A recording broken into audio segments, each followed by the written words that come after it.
Et donc j'allais le long de la frontière irakienne. La guerre n'avait pas encore éclaté. Je crois que tu es le seul astronaute français à avoir fait la guerre. Oui, il y a beaucoup de pilotes de chasse. La plupart sont pilotes de chasse. Il y a Claudie qui est médecin, il y a Thomas qui est pilote de ligne et ingénieur. Mais la plupart sont pilotes de chasse, pilotes d'essai. Et moi, je suis arrivé à une époque où l'histoire n'était pas finie, il fallait y aller. Et arrive la guerre du Golfe. Et là, je me dis, mais pourquoi on fait cette guerre? Mais tu es militaire, donc tu obéis. Et on m'envoie, et donc je fais ces missions. Elle consistait en quoi? Alors, c'était des missions de reconnaissance. J'avais rejoint l'escadre de reconnaissance de Saint-Exupéry.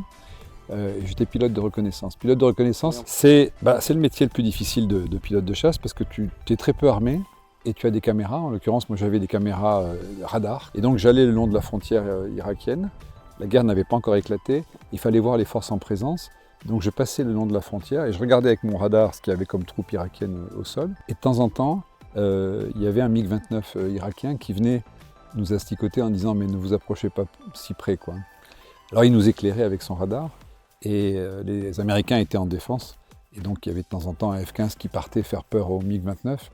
La difficulté, c'est que quand le F-15 revenait, il nous accrochait pour nous trouver, il avait la même signature radar que le MiG-29.